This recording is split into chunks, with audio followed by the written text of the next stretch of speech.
Hi, my name is Don Renner. I'd like to say thank you for giving me the opportunity to do this today. We're going to go ahead and get started so that we're kind of on a little bit of a time constraint today. So what I want to talk about, our presentation today, is getting our kicks on Route 66.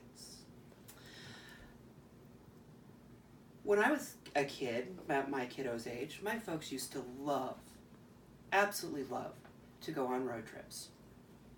One of the things that we did on those road trips is we'd go see family members in different states and go all over the place. And for better or worse, I do happen to be one of those people who has actually seen one of those world's largest balls of twine. Now, I don't know if that makes me special or not, but I wouldn't recommend it because twine, it's pretty boring. But what made those trips kind of fun is when I was growing up, my parents had a family truckster. I kid you not, we had the station wagon that was the avocado green and actually did have the wood paneling on it. I have been known to embellish some of my stories in the past. I wish I could embellish this, because this is not necessarily the car of my dreams, I gotta be honest. And my seat was normally the one that was right back there. Now, although the car was not all that great, the trips were, because we had so many great family memories that were built around those road trips, that about 6 months ago, when our family sat down to watch the movie that was inspired by this car, the National Lampoon's Vacation, we sat down afterwards and decided we need to go on a vacation, and we need to go on a road trip.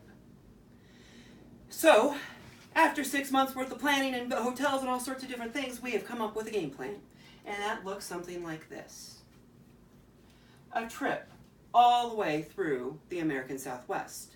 By the time all is said and done with this particular trip, it is going to be 7 days in the car, 30 hours behind the wheel, and almost 1,900 miles round trip.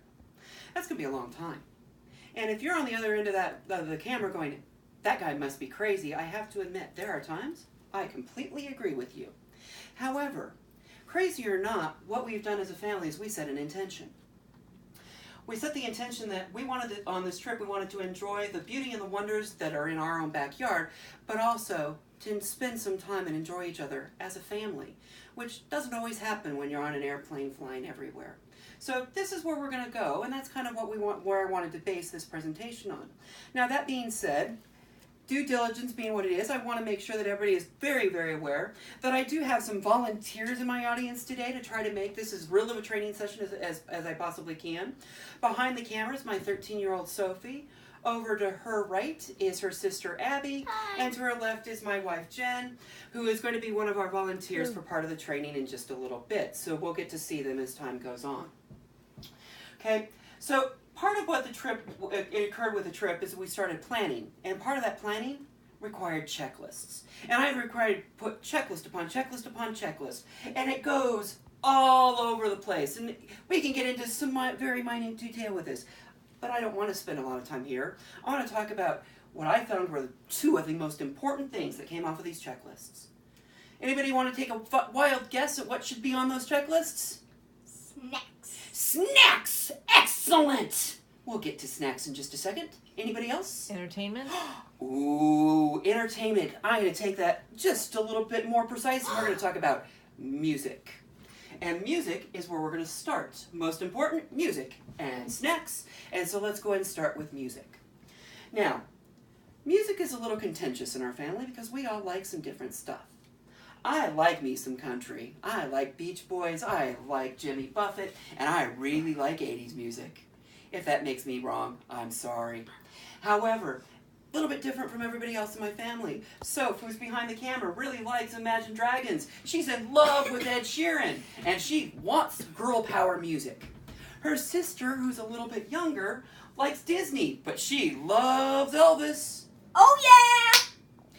And her mom on the other end loves current pop, but most recently has really gotten into Beyonce. And we're going to come back to Beyonce in just a second, but before we do, we have to talk about the thing that we all love, which is we're going to be on Route 66 in Arizona, so we've got to have ourselves some Chuck Berry. So, let's come back to Beyonce. The thing that I've got with Beyonce is Jen may love Beyonce, but not my favorite. And I tend to be the one who buys the vast majority of iTunes music in our family, and I really cannot bring myself to buy Beyonce. So what we're going to do today is we're going to go through how to buy Beyonce on iTunes, and then she's going to do it for us. You guys ready for this? Yes. Okay. So to start with, there's a participant's guide that was included with the link to this video. If you've got it, great. If not, you don't need it because it's all going to be right up here. So to buy iTunes, and this is an abbreviated piece due to time constraints, we're going to come out of PowerPoint and click on the iTunes desktop, or the icon. Then we're going to click on Store if we're not already there. We're going to search for our music either by the musician or by the song, either way. Then we're going to find the song in the list. For this example, I chose Holiday Road by Lindsey Buckingham. For those of you who've seen Family Vacation, you know this song. And then we're going to click on buy, or the price point, excuse me, got ahead of myself for a second there. And then type in the password and buy. Okay? That's the step process. Jen, are you ready to give this a shot? Yep, sounds Come good. on down! So I'm going to come out of the PowerPoint real quick. And I'm going to step to the other side of Jen. And over on this side. And so she's now just looking at the desktop. So if we follow the steps that she has in her happy little participant's guide, she's going to click on iTunes. We practiced a little bit before, so Beyonce's already in there, so she could retype it, or she can just hit enter. Either will work. And we get the wonderful list of Beyonce songs. Now be careful if you do look up Beyonce. It's a little risque. We're not to the point where it's not safe for work yet, but we might be a little bit close, so heads up. She's going to look through the list of the songs, see if she can find the one that she wants. She can test to make sure, so she's going to hit the play button. Oh my gosh. I got 3 girls dancing in the room, so I guess this is the right song. So go ahead and hit stop for me, Jen. Okay, now we've already done this, so typically what she would want to do is then just click on the price points right there, and then it would pop up right over here like we've got on our sheet and on the PowerPoint. That would have her type in the password and then click on buy.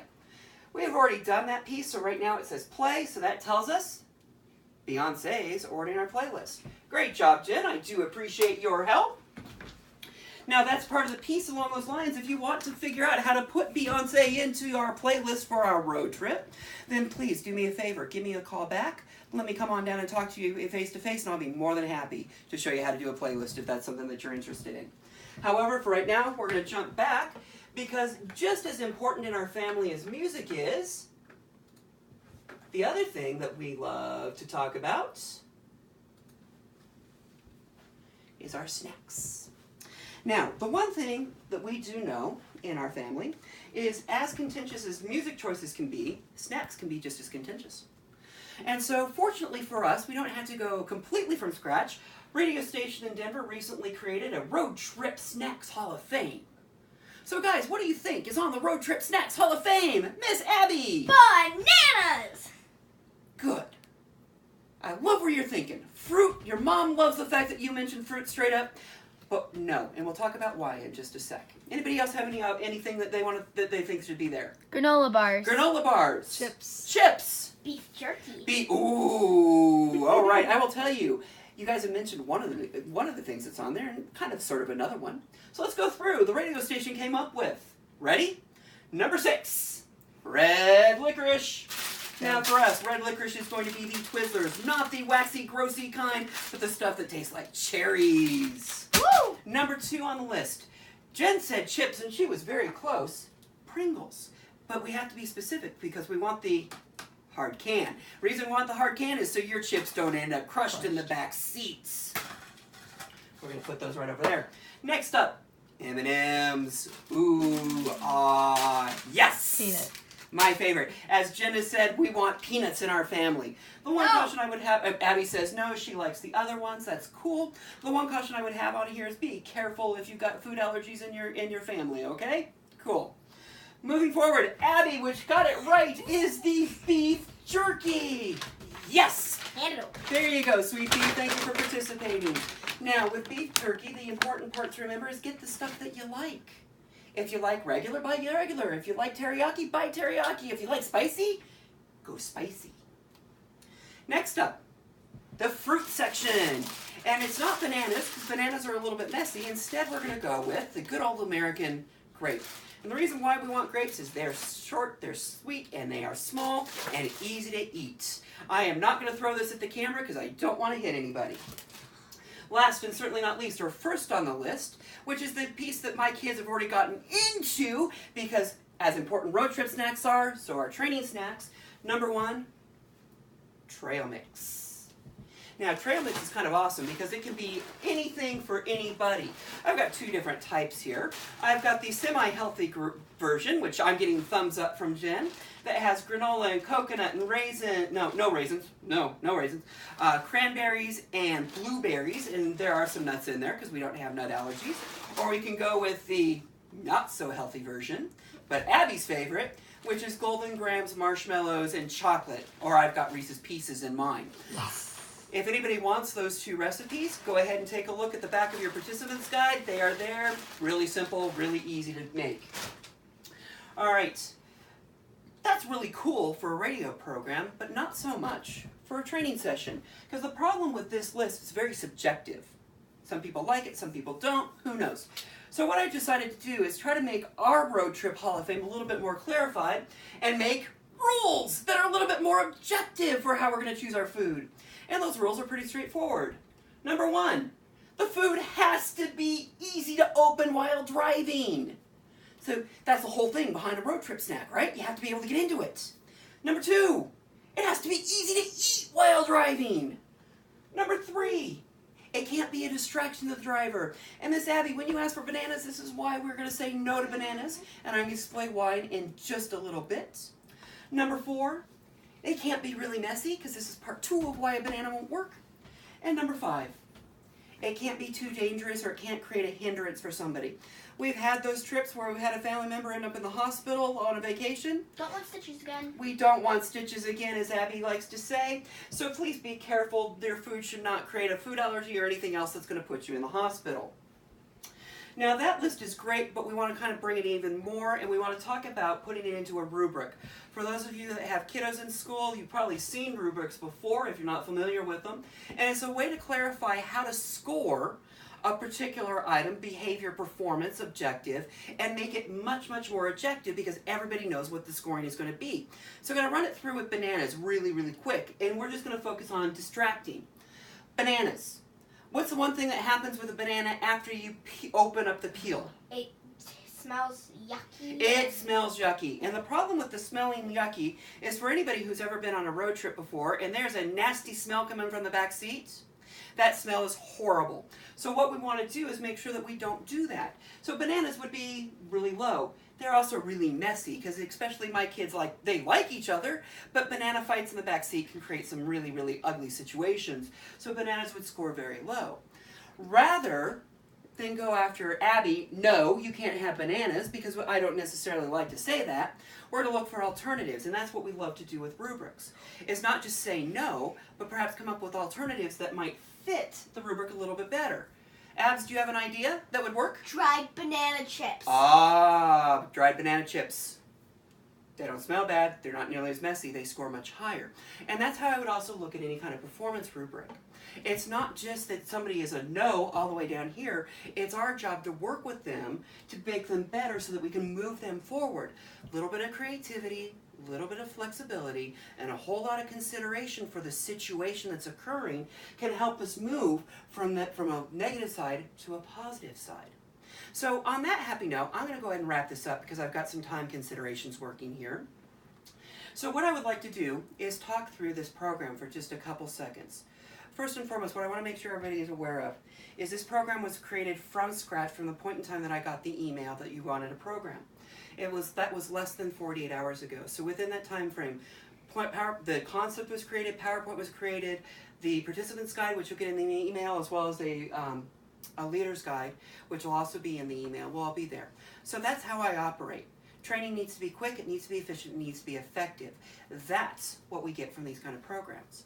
Now the other piece that I would like to talk to is I love feedback. So if anybody has any questions, concerns, wants to know why I did something or how I did it, please let me know. Best way to get in touch with me, you can give me a quick email at dprenner@yahoo.com. You can give me a phone call at 720-930-1997, and on that, I'd like to say thank you.